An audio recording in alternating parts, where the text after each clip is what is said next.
That's great. I'm going to give this. I'm going to give you.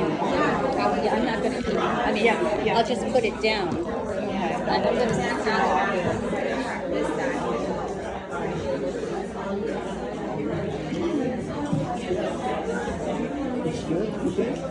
I don't know, can you stand behind there and see if this...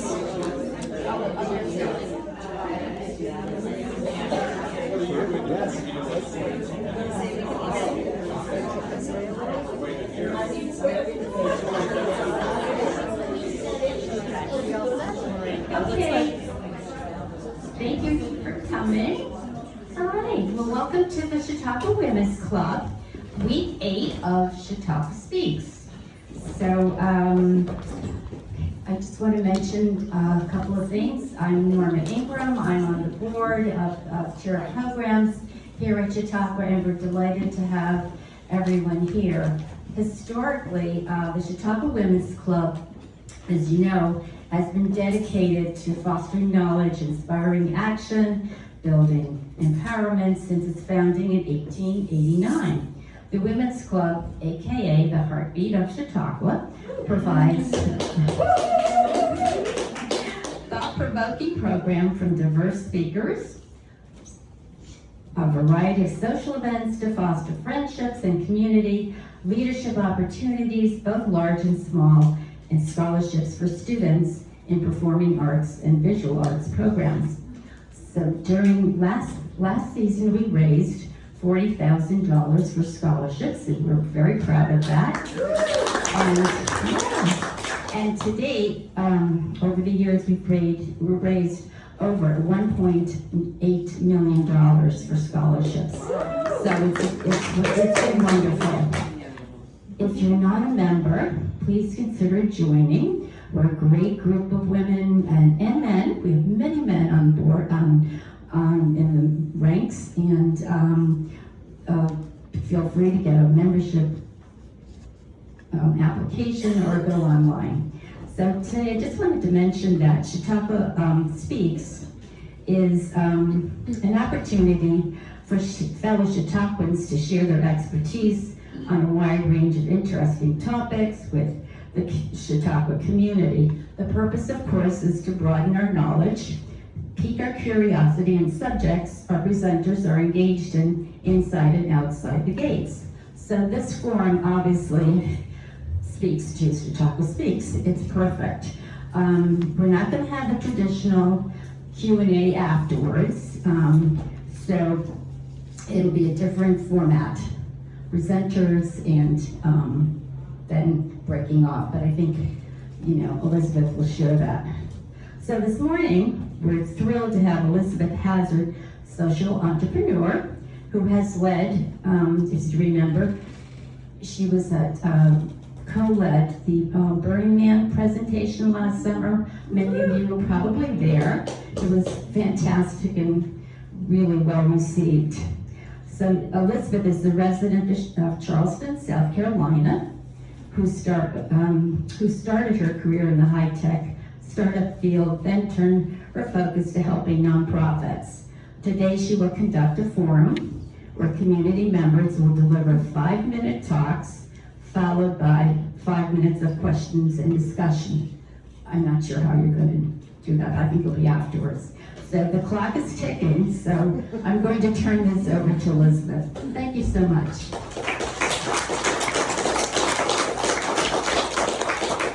Good morning, Chautauqua. That's the right answer. Welcome to the first ever Chautauqua Share and Learn. This is meant to be an intimate experience, and we're so happy to have you here today. So I'm going to start with a question. How many of you are a little shy and don't talk to the person next to you in the amphitheater? A few of you, yeah. It can be a little overwhelming. Today, you are going to learn what you have missed. We all know the speakers who come to Chautauqua are amazing people. But you, the people who attend at Chautauqua, are fantastic. and very interesting. So the concept today is how to get those incredibly interesting people, you all, off those very uncomfortable benches and onto a stage. To share your talent, passion, hobby, or career. Get ready to hear from 11 fascinating people who were like all of us and were amphitheater bench warmers. Now you get to see them shine. And maybe next year you will be there with them on this stage. So, first I have an assignment for you, okay? So start thinking about this. I want you to think about if you gave a 5-minute presentation, what you would give it on. There might be several topics that you would be interested in doing. And then after the presentations, you're going to partner with a neighbor who you don't know, and you're going to compare your thoughts, okay? So next year, we want to see you on this stage, all right? And here are just some quick ground rules. First, each talk will be 5 minutes. Please hold your applause until everything is completed, all people are done. And the Q&A will be at the very end today. So without ado, I will welcome our first speaker, Sandra Klein.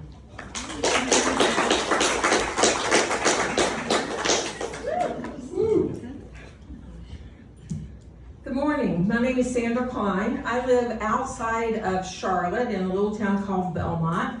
I've been coming to Chautauqua for 9 years, and for the last 3 years, I've been able to spend the summers here and work here as a Chautauqua ambassador. What that means is there are 10 of us who go to the airport, usually Buffalo, to pick up the speakers.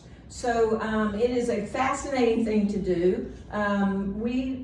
Every summer, I pick up and ride with over 100 folks. So it is a wonderful thing to do. I want to ask you, I'm going to mention some names to you. Afsana Ayani, Sebadai Malafi, Sohab Amari. Those are 3 of the folks that I have driven this summer, just in the first 4 weeks. I think I've done 30-some trips already this summer. And those folks are all folks who are either immigrants or refugees. I work part-time, very part-time because I'm retired, for a company called Global Refuge.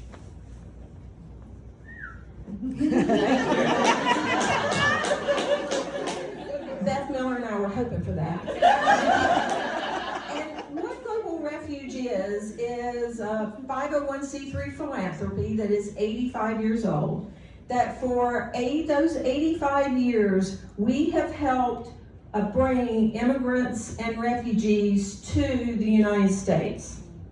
Wow. So, what we do is we work with immigrants and refugees from the time that they start that process. Those 3 names that I read, one was a refugee. She was born in a refugee camp in Germany. She is now an actress of stage and screen, and she was here with the theater company. Another person whose name I read was here as, she's an immigrant. She's been in the United States for about 10 years. She lives in Houston, actually, and she designed the costumes for Birthday Candles, if any of you saw that play. So the immigrants and refugees, of course, I think all of you know, bring so much to, not just to Chautauqua, but obviously to the country as well, in what they give back to the country. And what Global Refuge does is, again, work with folks who are from those countries, other countries, mostly in the last few years from Afghanistan, and help them in the process, which is very rigorous, to be able to come here.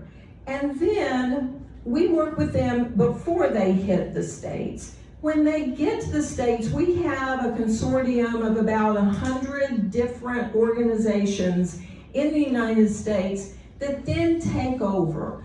A lot are churches, some are individuals, but they do everything from helping them to find lodging, to helping them set up a household, offering transportation, helping children get enrolled in school, helping set them up as English as a second language.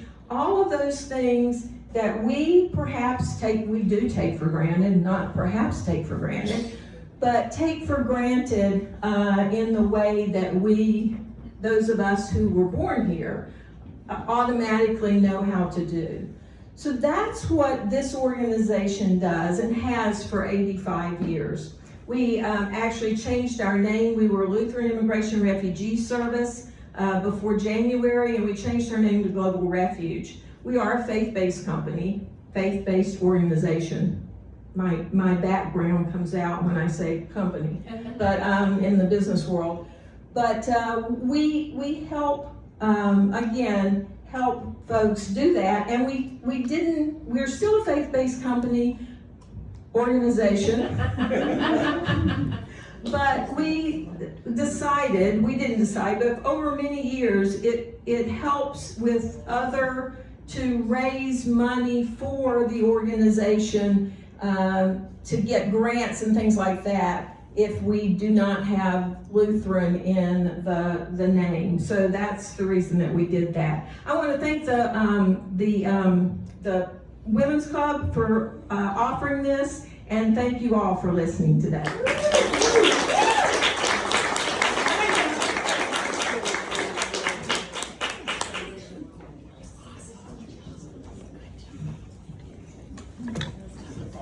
Can you hear me?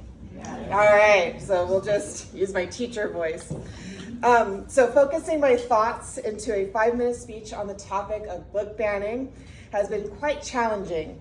My greatest concern is I don't want to talk at you. I hope to present my inquiries and curiosities so that you may form your own questions and do research afterward. The topic of book banning or censorship piques my interest because of my two professions. I'm a lighting designer and scenic designer, theatrical, for the stage. And then my most recent career, I will be entering into my 3rd year as a multiple subject teacher for a K-6 school in California, grade 6. My first question is, what are the most frequently banned books? I found the website playgroundequipment.com. It wasn't about playground equipment, which lists most banned and challenged books from 2013 through 2020.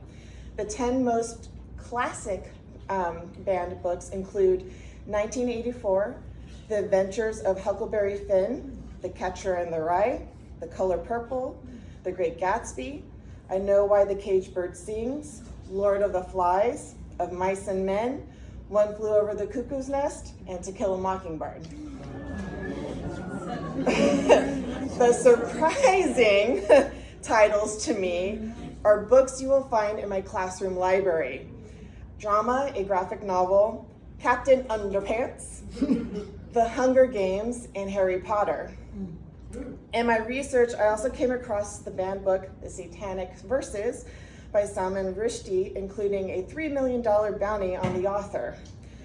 I then recalled hearing in California the shocking news of Rushdie being stabbed here at Chautauqua Amphitheater in 2022. Which leads me into my second question. What are the reasons for wanting these books banned? According to AI Overview, books are often banned or censored for age appropriateness, offensive content, unpopular topics, religious views, cognitive dissonance, or perceived harm. I am most disagreeable towards cognitive dissonance, which is defined as books that challenge someone's beliefs or values, which may cause mental discomfort, leading them to prefer removing the book rather than confront their conflicting ideas. My personal disagreement towards this reason is that I can see it be used to justify discriminatory removal of books with LGBTQ plus themes or categorize books as critical race theory.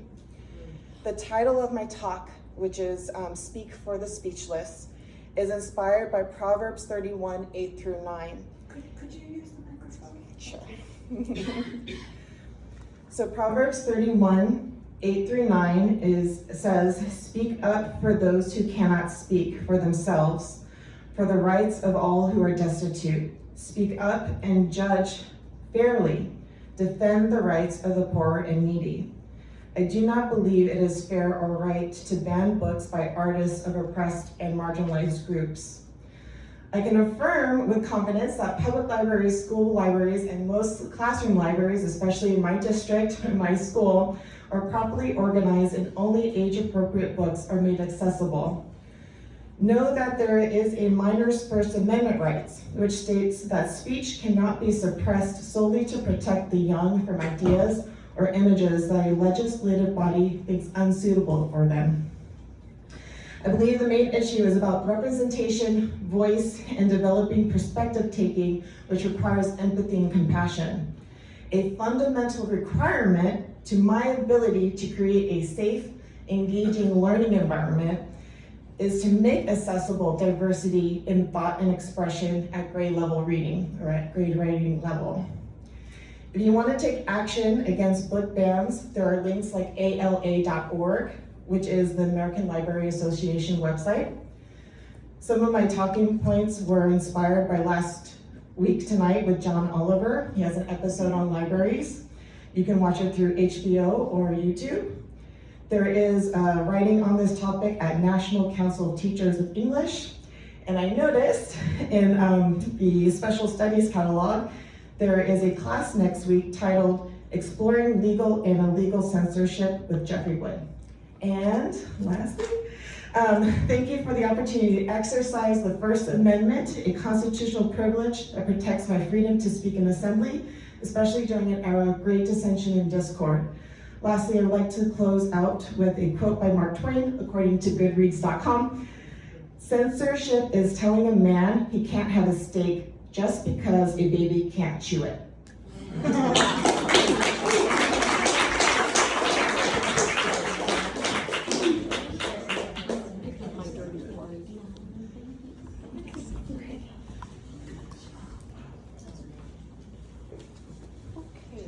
Hello? No? Hello? There's just a couple seconds delay. Okay, well, as you see in my photograph of the Grand Tetons. Hi, everybody. My name is Madeline Richard. I've been here for 4 years. I came to Chautauqua the first time working for the Athenaeum. I've been a chef in several places around the institution. And I made some coconut chocolate cookies over there if you want them later. But today I'm going to talk about being a travel agent. Yes, we still exist. I am a travel agent. Yay. I was in Colorado taking a trip on public transportation when I met two ladies who were travel agents. And we were talking, and I had spent a lot of money to go to Vail to ski, and they said, "Oh, well, we were brought here from such and such company to see the different sites and stay at the hotels at a reduced rate so that we could go home and sell it for them." I said, "That's a great idea. I like that." So I went home. I had a little real estate company. I'm kind of a Renaissance woman. I can't help it. So I had a little real estate company. So I studied travel for a couple of years, got certified and everything, and I opened Rebos Travel and had a couple of people working for me.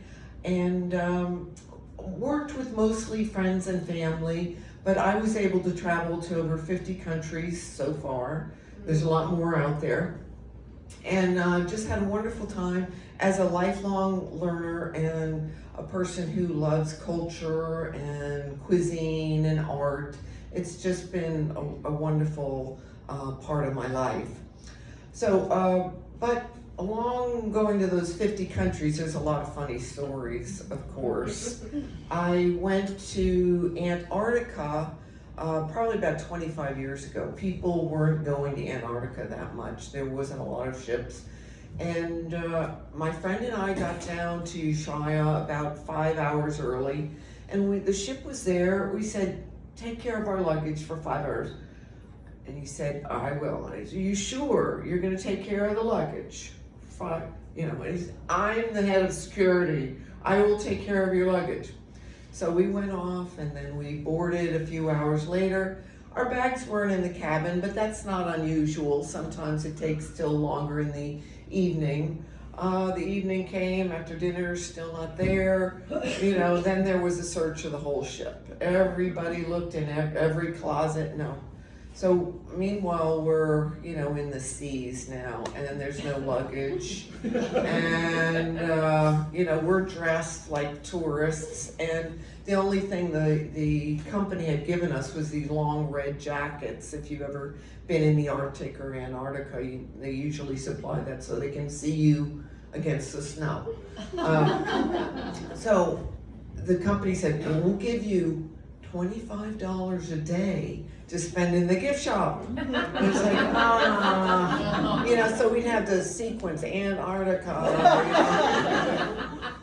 Anyway, so the staff, the crew, gave us sweaters and pants and boots and everything.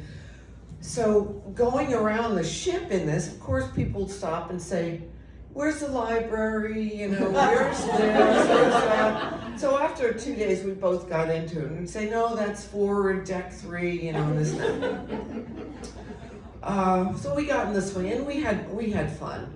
But then the ship ran into an iceberg. It did. The captain said the iceberg ran into us. He said the iceberg shifted and ran into us. Okay. And we were in a cabin just outside of the damage on the starboard side. And so we would see people, they had it roped off, but we would see people come and look at the damage and everything. This one guy came and he picked up a piece of ice. He smelled it, and then he licked it. And I said, that's odd. But I saw him later, and I said, I saw you lick that ice. And he said, well, I've got 1,000,000-year-old ice I'm going to put in my 80-year-old bourbon. So he wanted to make sure that it wasn't salty. And then another night, I was achy. It was like 10 o'clock at night. I said, nobody's here. I didn't have a bathing suit, but I went up to the hot tub. And so I got in and the bubbles were covering everything. And then this British guy came up and he had a raincoat on and everything. And I'm like, and he was doing stuff in his pockets. And I said, you need to leave. And it turns out he was a flasher. So I've got 5 minutes is up now, but I can't tell you, but I'll tell you later what happened.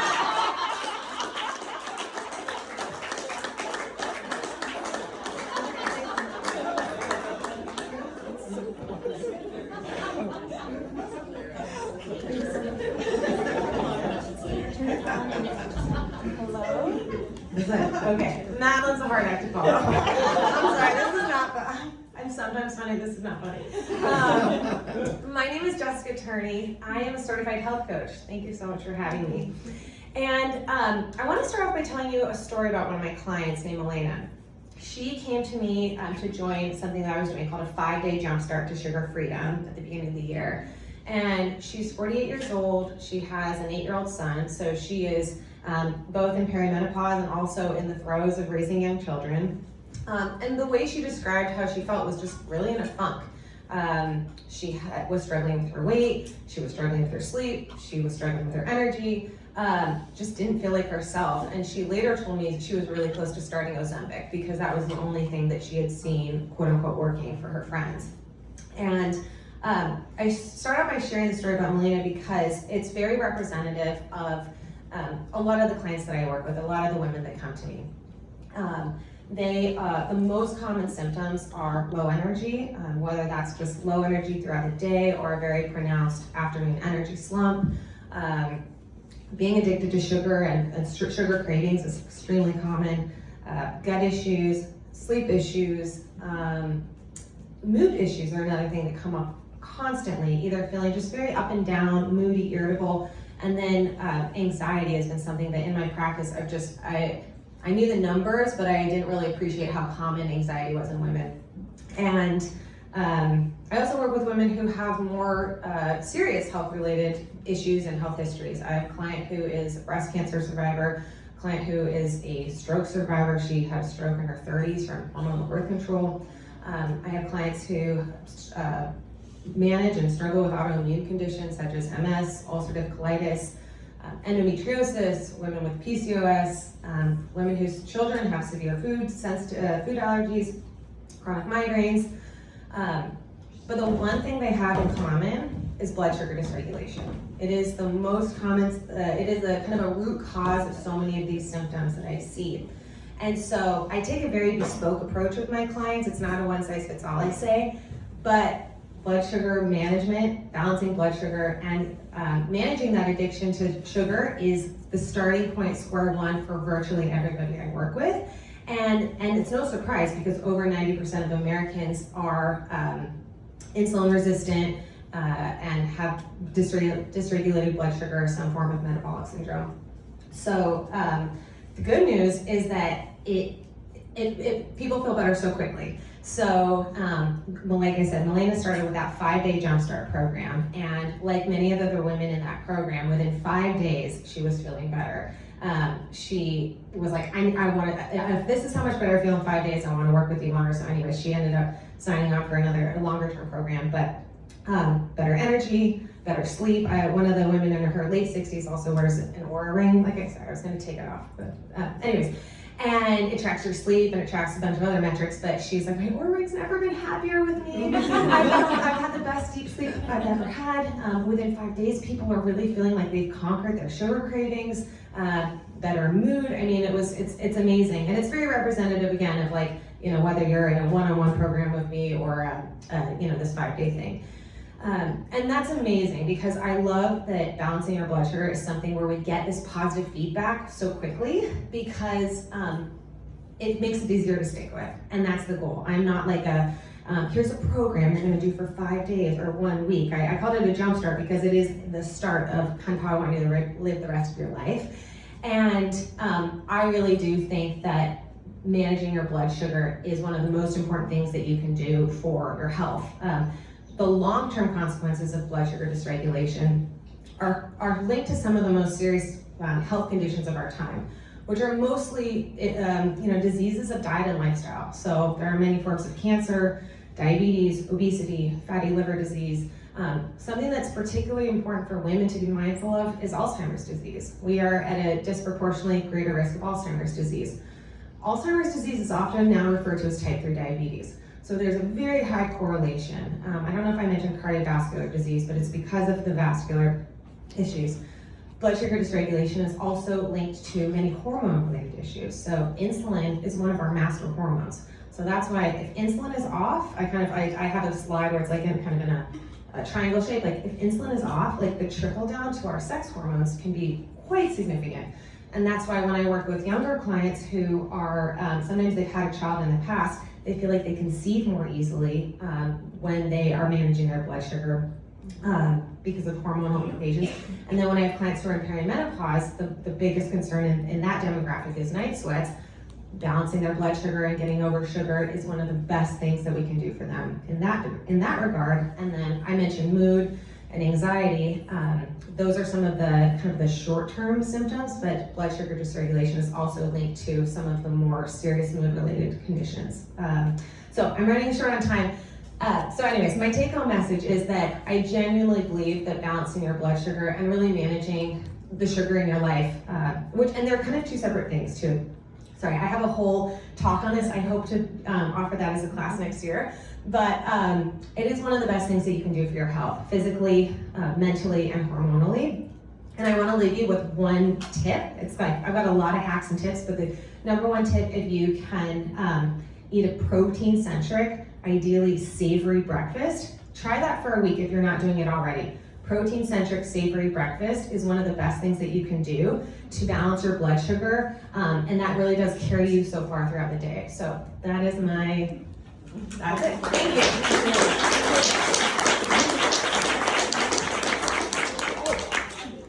I have to make a comment. And I have a picture of Melena, who I ran into her at the gym the other day. I don't know if you can see her. She looks wonderful. She is, I use her name and I share her picture because she immediately asked if she could write. She can't wait to write a testimonial. And she's just feeling great, and that just means so much to me. So. I'm a lifelong hypoglycemic. I was over 60 years, and they didn't know what to do with it in those days. So I can guarantee that changing your diet makes all the difference. Oh, thank you for saying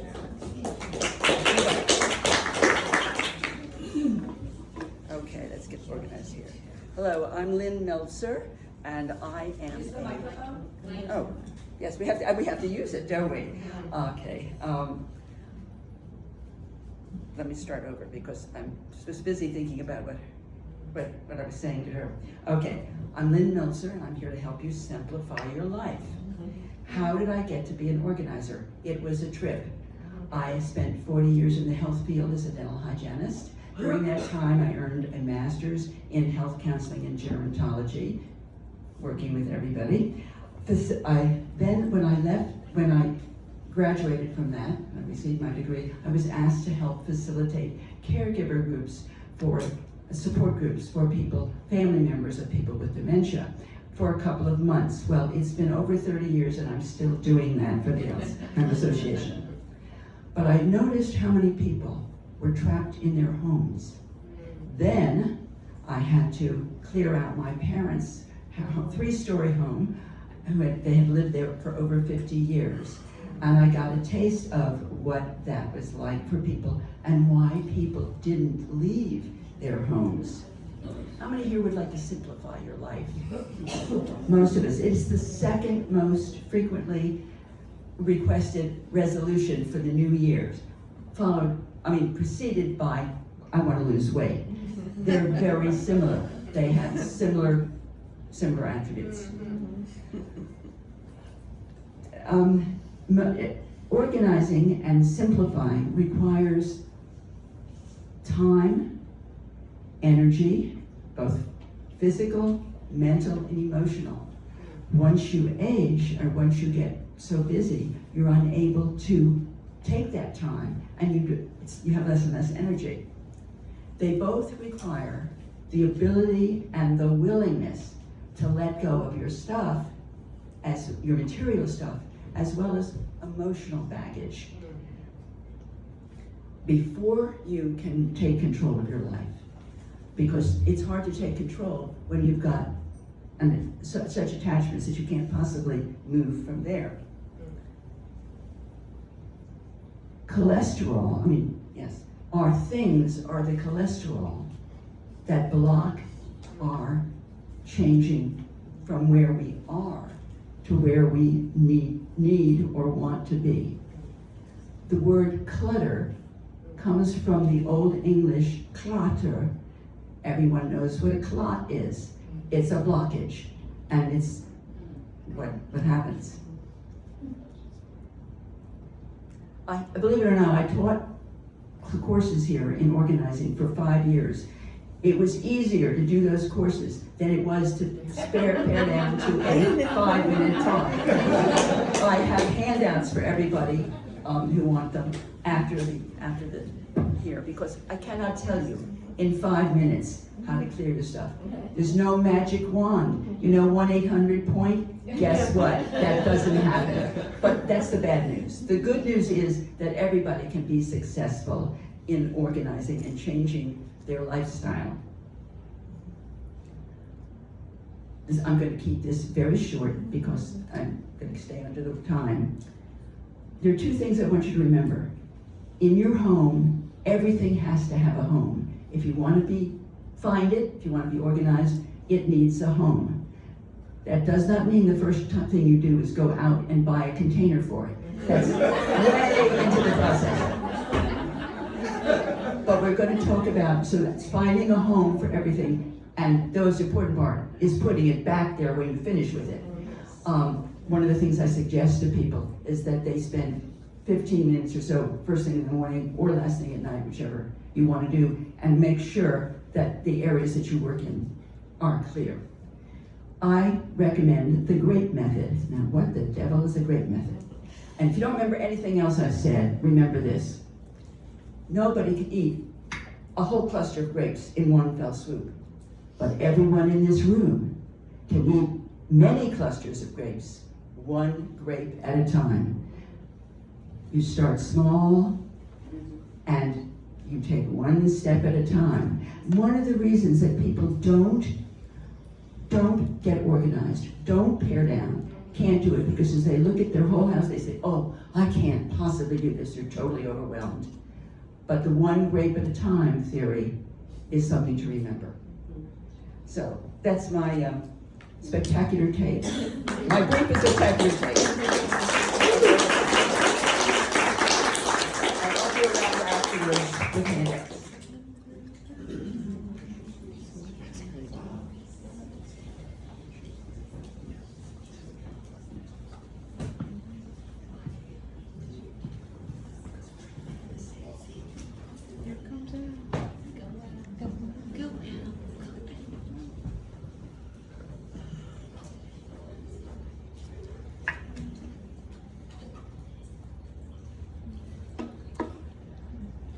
Good morning.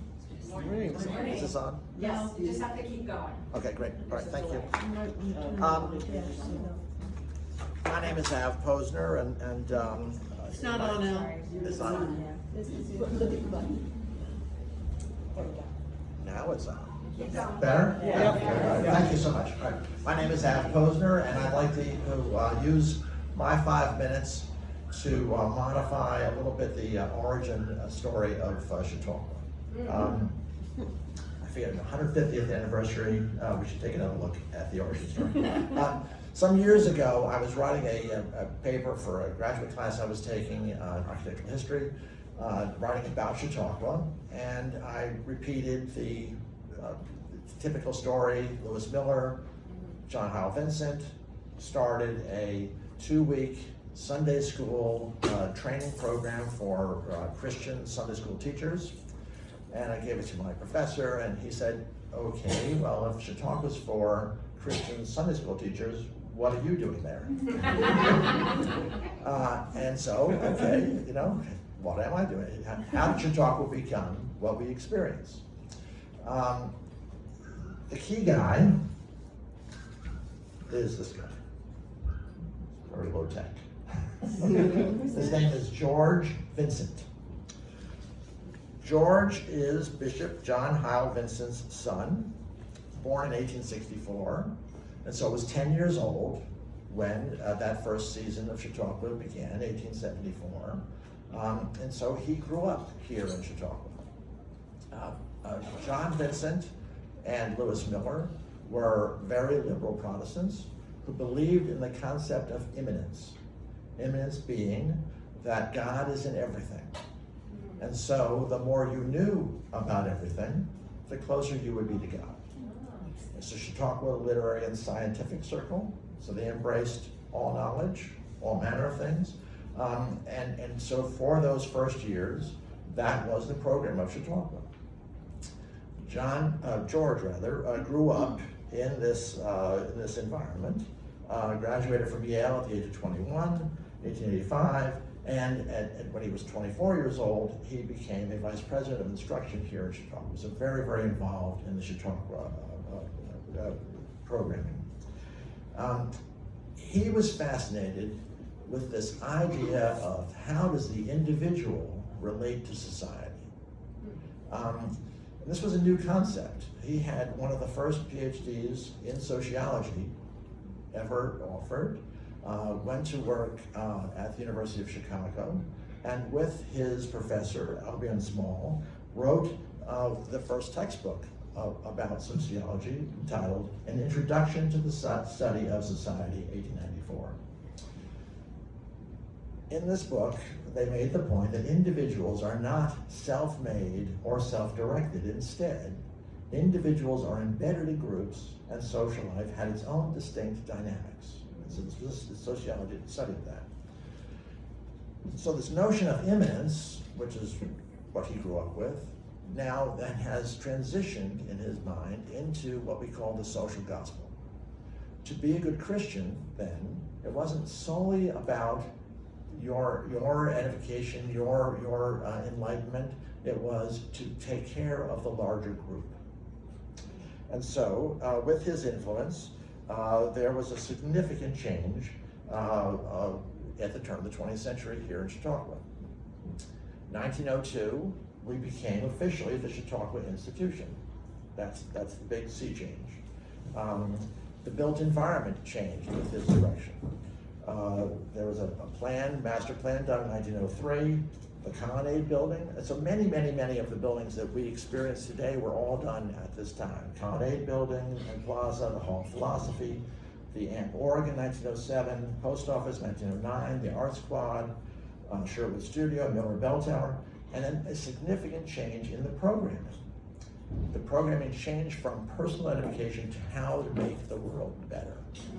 And so, Jane Addams from Hull House, the important social investigator, came at that time. They hosted a conference for the arts and crafts for the first time here on the grounds, and the American League for Civic Improvement, whole long story, had its convention here.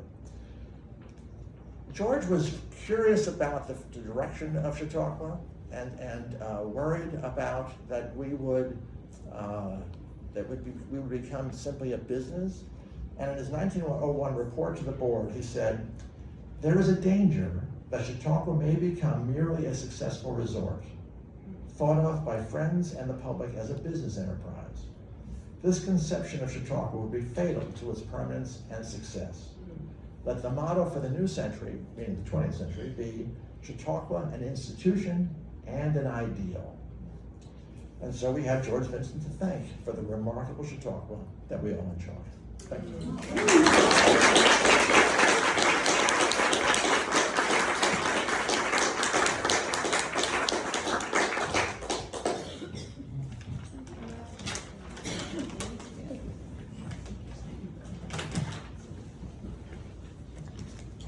Hello.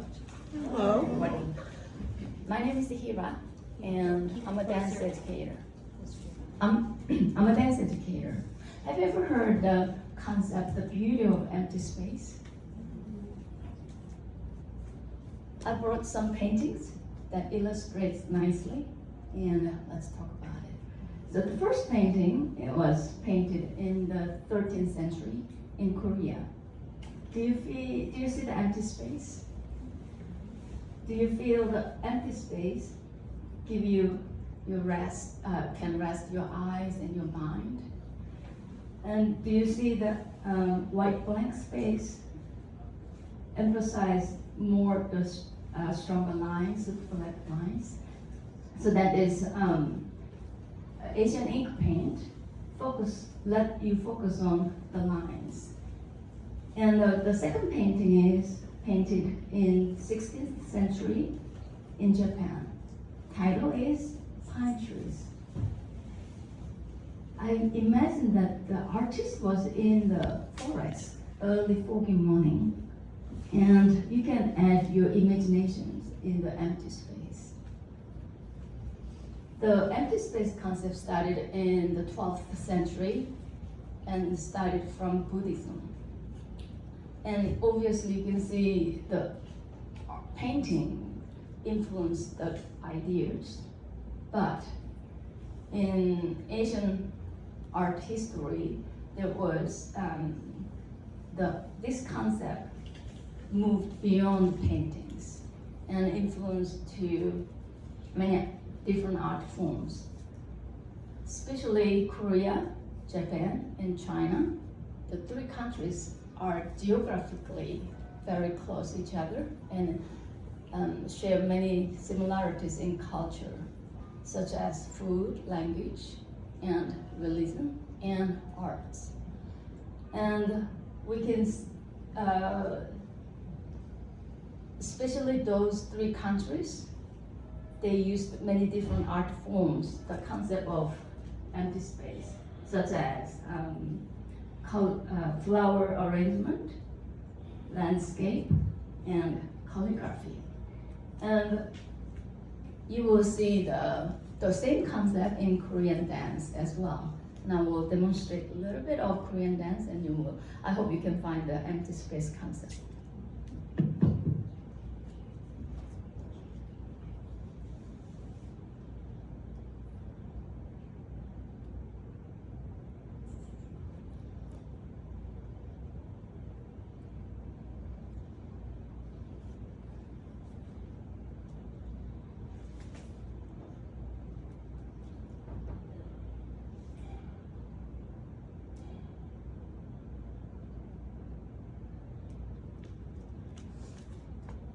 Just a little bit. And did you notice the dance movements are very gentle and simple? Did you see the beauty in the simplicity and the stillness of the dance? That's the essence of Korean dance. Moreover, the sense of calmness adds to the uniqueness of traditional Korean dance. The calmness comes from the dancer's use of her breath. And in the traditional Korean dance, the breathing technique is very important, and it helps you practice mindfulness, helps me practice mindfulness. What is mindfulness?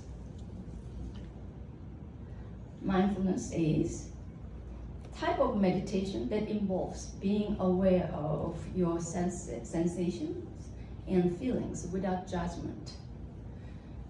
Since I'm talking about mindfulness and breathing, can we try one simple breathing exercise together? I will guide you. Take off just empty hands, no cell phones. And how are we sitting right now? Are we slouched? Can we straight up? And imagine you have air bubble in your hands, between two hands. And we can breathe in, then air bubble gets bigger. And when we exhale, air bubble gets smaller. Can we try it? Inhale. And exhale. Inhale again. Exhale. Can we bring up the air bubble to up high? Inhale. And exhale, take apart. And bring back, inhale, and exhale. Can we try, close your eyes and try again. Inhale, bring up the air bubble, and exhale, take apart, and bring in, and exhale, bring down the air bubble. Open your eyes. Oh, you did. Your movement and your mind and your breath were all in sync. That's mindfulness. And I hope you felt the mindfulness tonight, this morning. Thank you.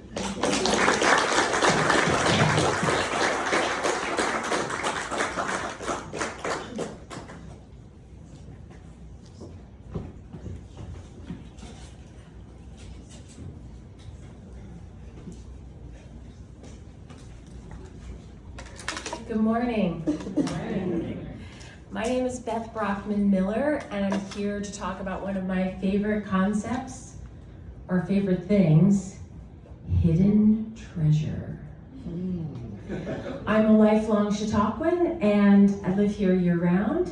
I'm a Chautauqua history enthusiast, and I have discovered that there is indeed hidden treasure right here in the Women's Club. In fact, there's hidden treasure all over Chautauqua.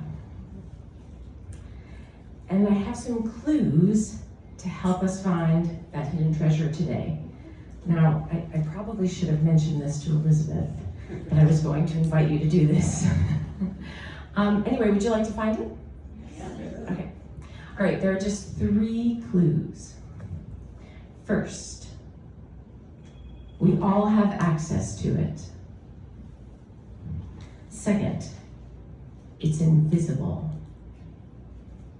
Third, it accrues interest with every new person you meet. What is this hidden treasure? Well, it's not Bitcoin. It's not NFTs. It's your social capital. Now, I know it's a letdown to not actually look for hidden treasure in the Women's Club today, but I guarantee that it's life-changing to become aware of your own social capital and the impact it can have. So what is social capital exactly? I mean, I know we've heard this term kind of being thrown around and everything, but very simply, it's the value you receive through your relationships. I'm not talking about emotional or spiritual value. I'm talking about information, resources, and connections that you get through your relationships. Your friends, your family, your acquaintances. You can do a little inventory, like who introduced you to your spouse? Who introduced you to your best friend? Or any of your mentors? Who introduced you to Chautauqua? Or your hairdresser, or your favorite restaurant, right? This is all value that you've received through your social capital. Who helped you start your business? Who helped you grow your business? Who helped you sell your business? It's not about the who, but it's about all of the who's, right? All of the who's in Whoville, as Dr. Seuss would like to say. So making connections and giving value through our relationships, it just comes naturally to us, right? It's very human. And even though it's invisible, the results are very tangible. For example, in the last month, through my friends, family, and acquaintances, I've received theater tickets, a lot of food, transportation, clothes, jewelry, and an inordinate amount of help. In the last 2.5 years, through my relationships, I've found the 2 jobs that I currently have and 2 different homes. We don't often consider this form of wealth that we have, or hidden treasure that we have. We take it for granted. It's just how the world works, right? Except for people who don't have the type of social capital they need. So there are two types of social capital. There's bonding social capital and there's bridging social capital, all right? So bonding social capital is within groups of people who are similar, culturally, socioeconomically, in terms of their occupation or their field of interest, or where they live. Bridging social capital connects us with people outside of those different groups that we're a part of, links to other groups, with other cultural experience, other socioeconomic status, and other areas of interest or focus. So it's through that bridging social capital that we actually get new information, right? Woo! And new connections. So I'm executive director of a community compact, and we bring high-achieving, low-income community college students from around the country to Chautauqua to build their social capital. These students, they're honor students. A lot of them are students of color. A lot of them come from immigrant origin families. And Chautauqua is full of hidden treasure, right?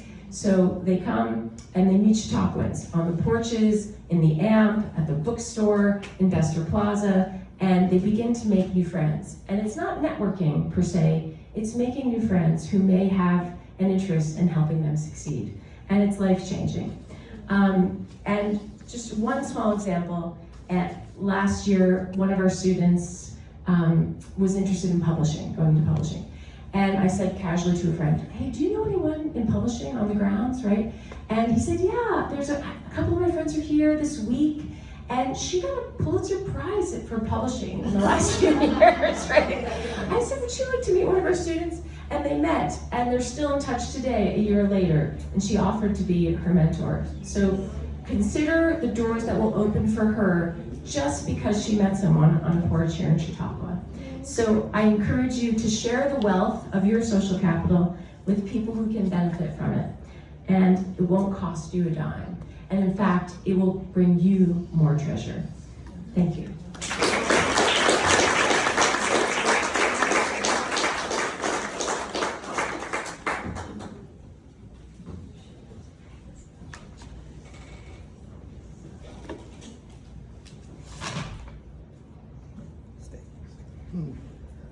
Salutan, al Chiwi. My name is Jeremy, and today I'm going to talk about my favorite language. It's a language called Esperanto. How many people have heard of Esperanto? Oh, lots of people, good. Usually I met with blank stares when I say that.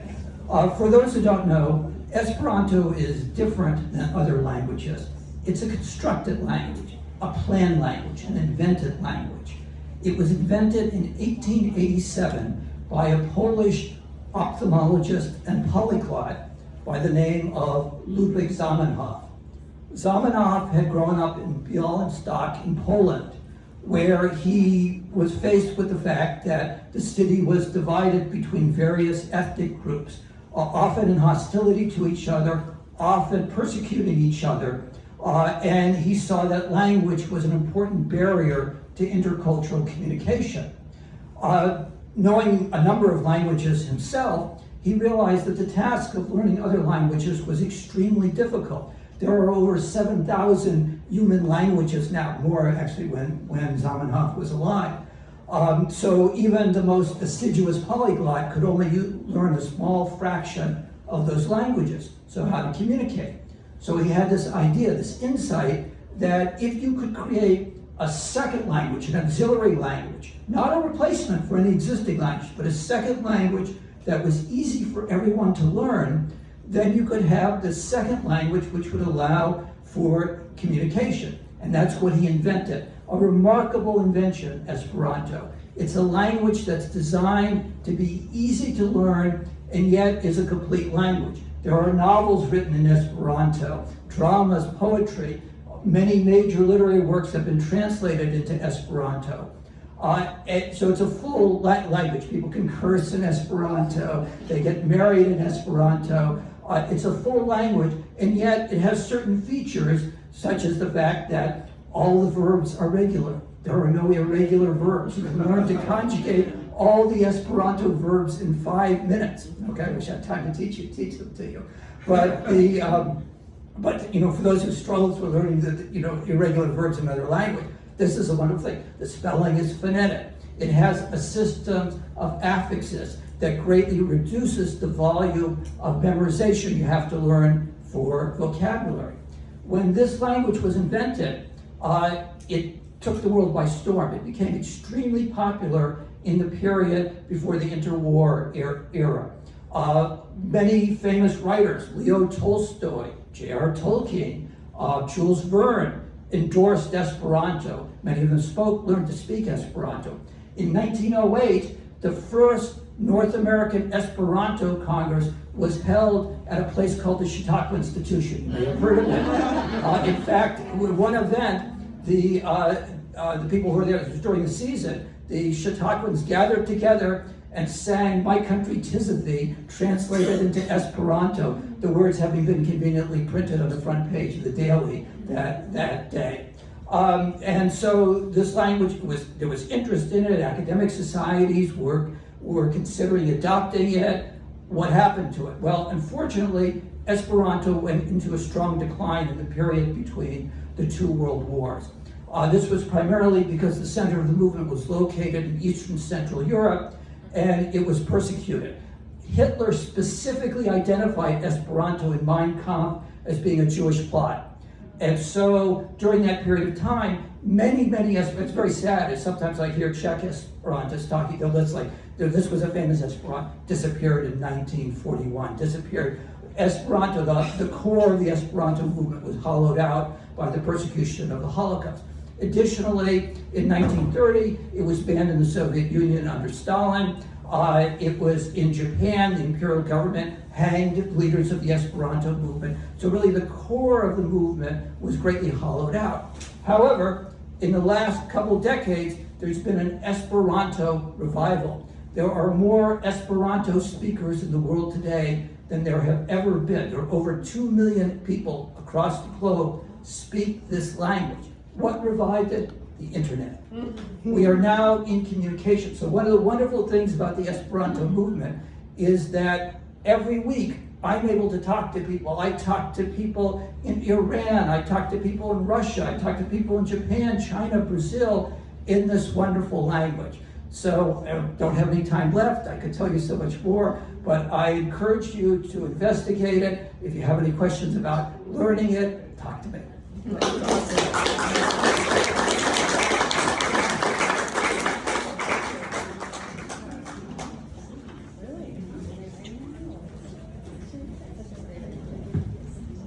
Good morning. Good morning, Chautauqua. I never knew how much I wanted to say that until today. My name is Leah, and I sleep around.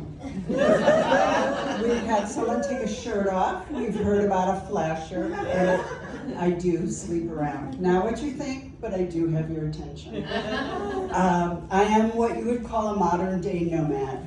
I have slept in over almost 300 different locations on 6 of 7 continents and 49 of 50 states over the last 10 years. Antarctica and Alaska. I really don't like to be cold. Just never gonna hit all those numbers. Anyway, so in all of my travels, in all of my experiences, I've come up with a way to identify the best way to find housing. So come to Chautauqua 2 weeks before the season starts. Decide you want to spend the season here. I can do that. I've been looking for housing for 10 years, other people's homes. How do you manage to do that? You may find yourself at some point in need of other people's housing. So I call it experience. The first is E. The first E. What are your essentials? In Chautauqua, you need a bathroom. You need kitchenette or access. You need it on the grounds. Pretty simple. That's all I really need to enjoy Chautauqua. For other people, it's Wi-Fi. When I'm off grounds, in any other city in the entire world, it's Wi-Fi, my own space, and a kitchen and laundry, because a nomad just really doesn't travel with a lot of things. So what are your essentials? The second piece of information you need to look for is X. We're going experience. You'll catch this in a minute. X-ray the photos. So Airbnb, VRBO, Booking.com, all of these different platforms have photos. What's in the photos and what's not in the photos. So what's in your photos? You're a group of 10, the house sleeps 10, perfect. The dining room table sits 4? Where is everyone else gonna eat? How are you gonna have these wonderful family meals? Is that couch something you really wanna come and hang out on at the end of the day? X-ray the photos. They'll tell you all the information you need. EXP, P is price. It's gotta come into the equation. And with the fees and the cleaning fees and the taxes, things to consider, just add them all in. Sometimes taxes are different. A week at Chautauqua is taxed very differently than 30 days here. Short-term rental versus a medium-term rental. Sometimes the difference between one day can give you a whole nother week somewhere that you never expected. EXP, E, second E. You need to expand your thinking sometimes. You want to be located near something, but there's no housing. So maybe you have to go a little bit broader. Maybe you have to look, widen your circle on the map, or check a different platform. Back in the day, before we had Airbnb and VRBO, we had real estate agents, we had word of mouth, and believe it or not, we had the Chautauqua grapevine. Oh my goodness, it took me 2 days to find the Chautauqua grapevine. It's a whole nother story. So EXPE, R, reviews. Please read them and write them. Very important. That review 10 down that tells you you're above a bakery is very important, because bakeries start cooking, they start baking at 4 in the morning. People hang in front of bakeries. They talk at 6 in the morning. You're sleeping. That bed that just may not be what your comfort factor is. Read the reviews. Write them too after you leave. Share with other people. I typically frame them as I wish. I wish there weren't 42 stairs to my room. I wish the bed was a little bit firmer. It may not be everybody's wish, but for me, it's my wish. EXPE are reviews. Next E, you know how many E's there are in experience? The next E is, what are your extras? What is it that would make your stay lovely? A cable package that has the Super Bowl, oh my goodness. Parking, all of those little extras may not be imperative. EXPR, intuition. What does your gut say? It's too good to be true, it is. And notice, when you first check in, notice what's going on in the place that you're staying. Your owner probably hasn't been there. Take pictures, send it to them, let them know what's going on. C, communicate. Send them a note. If they take a while to respond, if you have an issue while you're there, they're likely to take a while to respond. And the final letter is the final E, is enjoy. Because you know what? Nothing is perfect, not even your own home. So for me, next season, studio, room, 1 bedroom, kitchen access, private bathroom, let me know at the question and answer. I'd be delighted to find your information. Thank you.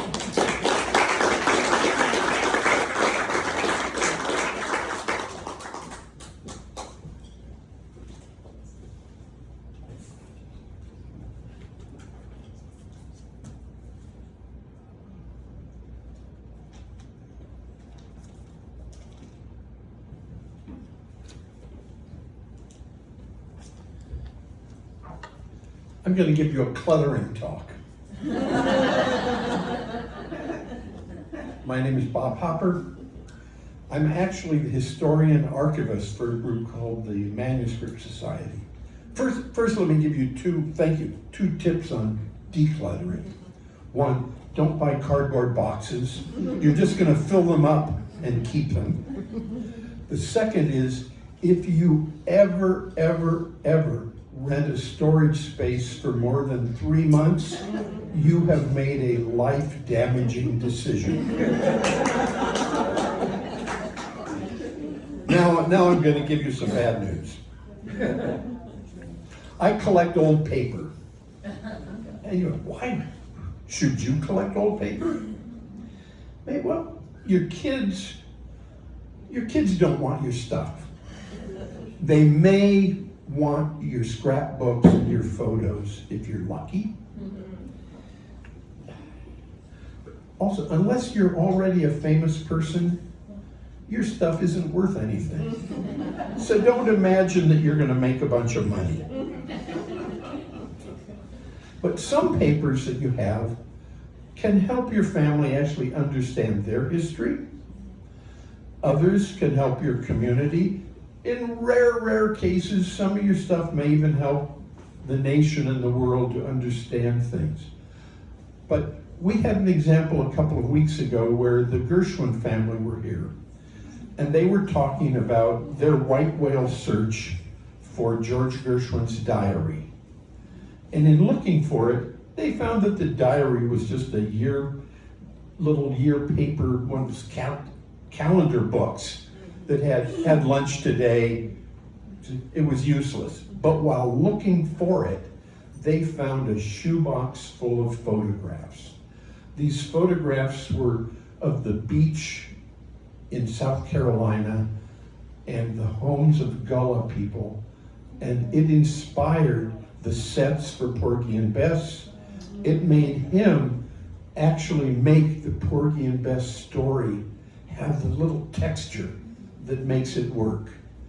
So, if you're lucky, if serendipity, you may find something that's really valuable and that's interesting. but don't count on it.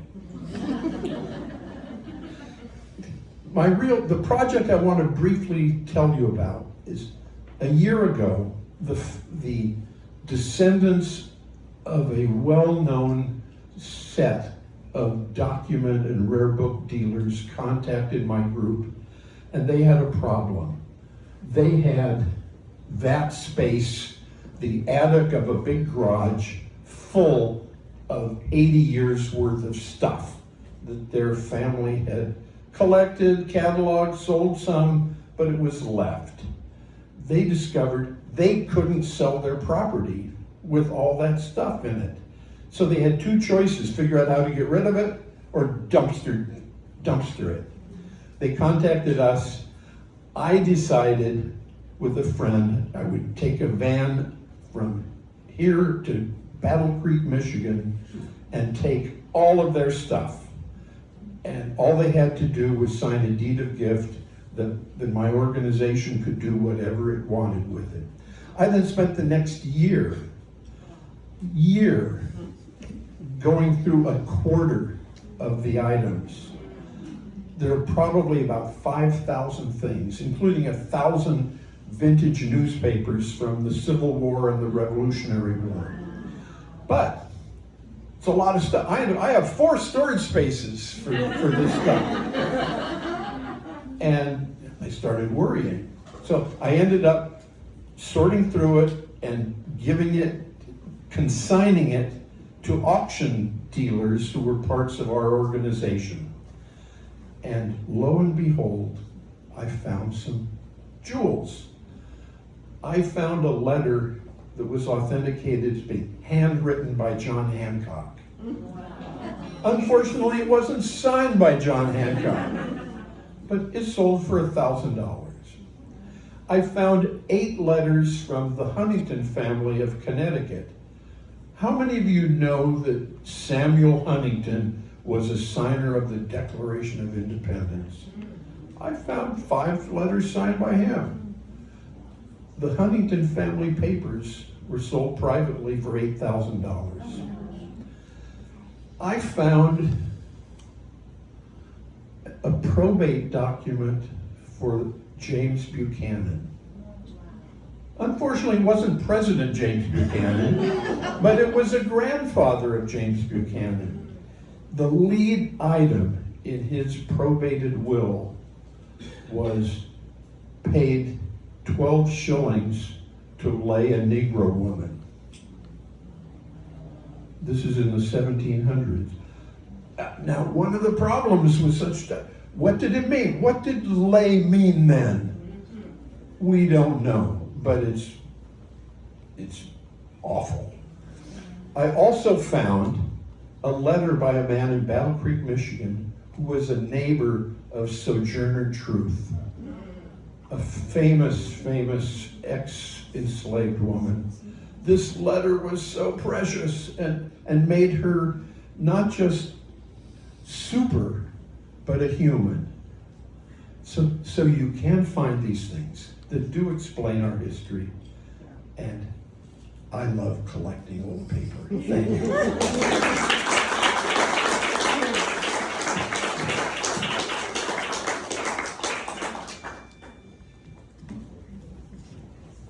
Wow. Can we have another just huge round of applause?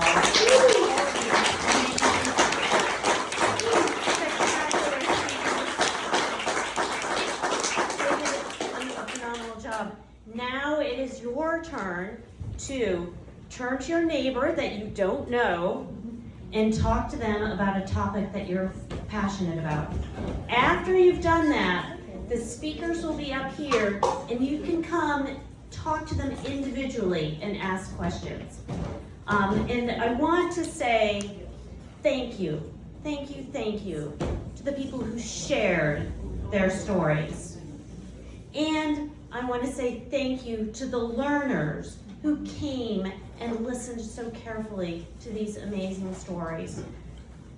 You all are what makes Chautauqua so special. So thank you very much, and can't wait to see some of you on the stage next summer. So